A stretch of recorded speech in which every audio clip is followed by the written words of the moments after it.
Hey, what's going on, guys? My name is Connor, and today I have a review for you guys on the Rolex Submariner. This is the ref number 116610. I'm going to be going over all the specifications of the watch as well as some pros and cons that I've came up with. All right, let's get right into it.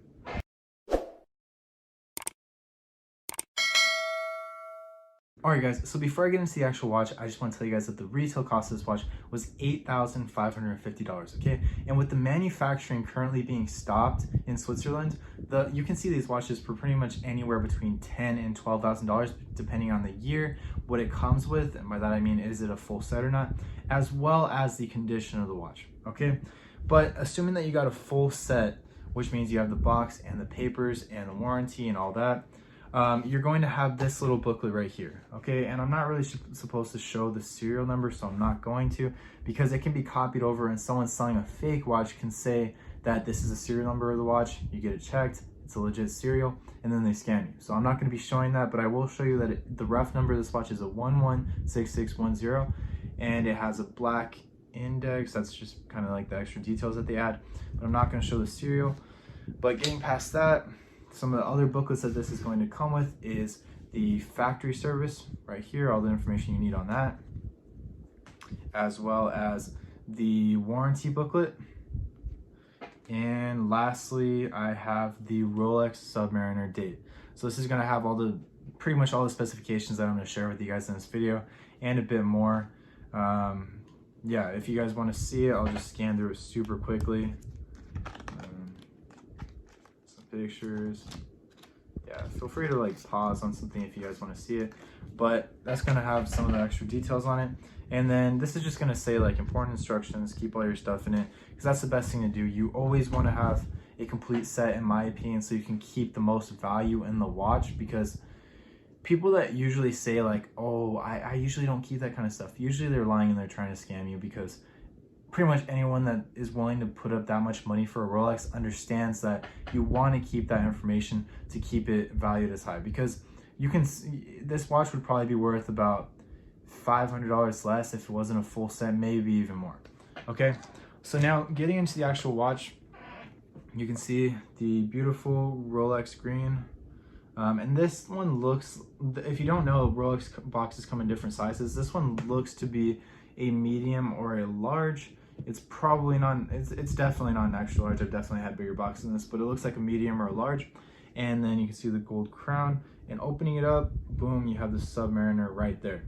And before I show you guys that and get into all the details of that, I just want to show you guys that I have the certified tags, this one right here, as well as this tag right here that's going to have the barcode and the actual serial number and reference number on it.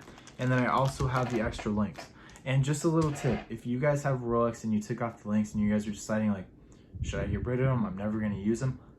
Each one of those links is worth about $200 and $250. Okay, so do not lose them. Do not get rid of them. They are worth a lot. Okay, but now that I've gotten past that, you guys can see the box. This is, I believe this is the older one. This is the 2016 watch, I believe. So it's not going to have the same one that the newer ones have, but you can just see it has this little wipe for cleaning it up if you guys get any marks or anything like that on it.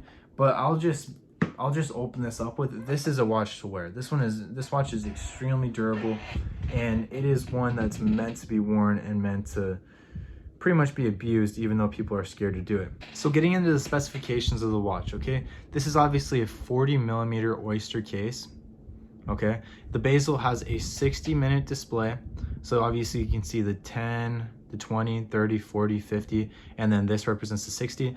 And the point of this is for when divers were going underwater and they needed to know how much oxygen they had left in the tank or how much longer they could be underwater, they can easily twist it so they know like, okay, the hand is currently at about 20, so if I turn it and I put like a 50 after 10 minutes, that means 10 minutes, or you can obviously put this part right here there, and then you know it's perfectly 10 minutes. But that's essentially what it was made for, and it's just a really cool thing to have. So if you're working on a project or something and you have a time limit that's like 60 minutes or less, you can easily use this to keep track of time and know exactly how much time you have left.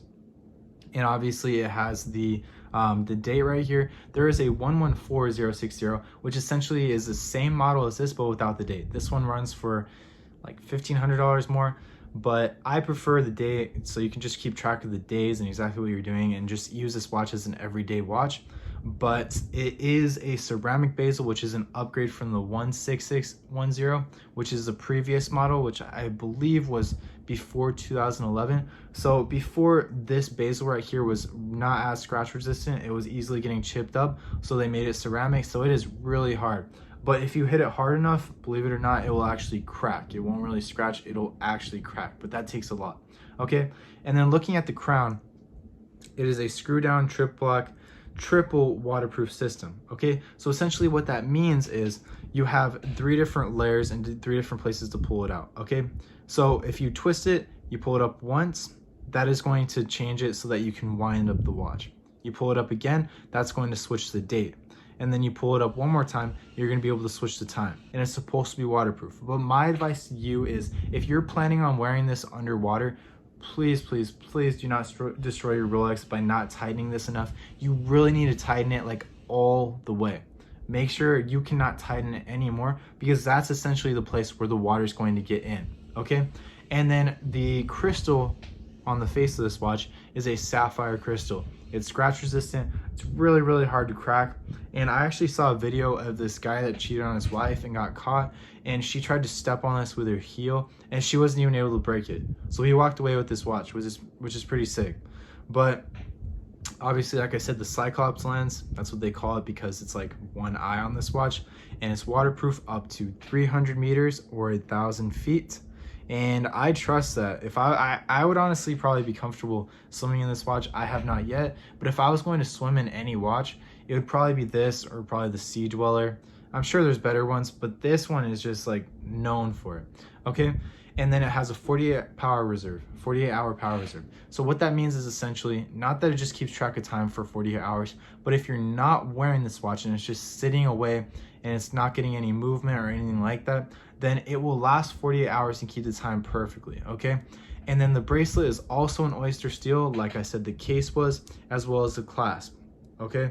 And this is called the Oyster safety clasp because it has like this little safety guard right here. So not only are you clipping that, but you're gonna clip this in, and then you clip that. So if one or the other breaks, you can obviously still lock it up, but hopefully that does not break, because that seems pretty hard to do. And then one of my favorite things about this watch is that if you're swimming or you're really hot and you just need a little bit more room, you can easily use the Glidelock function. Okay, so let me find that. It is right here. And so essentially what you're gonna do is, hopefully you can see I have a little bit of marker on my hand. Yeah, but you can pull this down. Okay, just trying to be careful there. And then you slide it. So this would obviously be the loosest function, and then it gets all the way in to be the tightest function. And that's like a whole link right there, okay? Because mine, I took off 3 links and it still wasn't perfect, so I still had to tighten it a little bit more. But that's perfect. It's literally gonna fit as close as, it's gonna fit perfectly. There's no way to mess that up. As long as you get the right amount of links off, you can adjust it perfectly for, even if you gain weight or something happens, you can adjust it like a whole link just by sliding.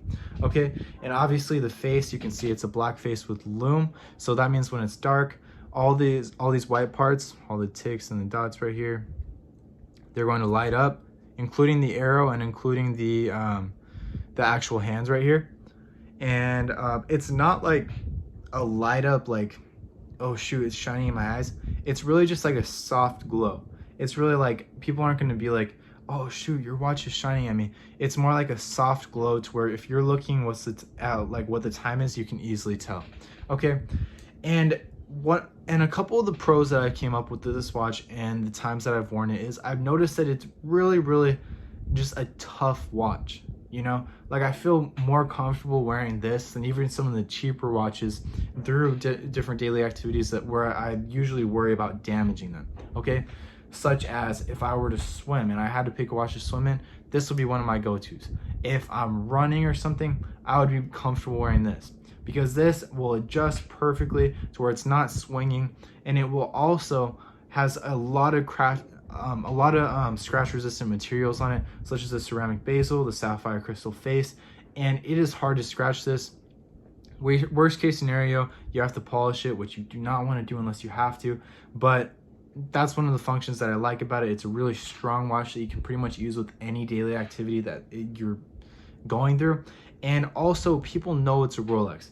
So if you're sitting across the room, or you're at dinner with like your girlfriend or something, and you're compared to a guy with like an Explorer, for example, or just anything like that, just this black bezel and just the look of this bezel really stands out, and you can tell like this is a Rolex.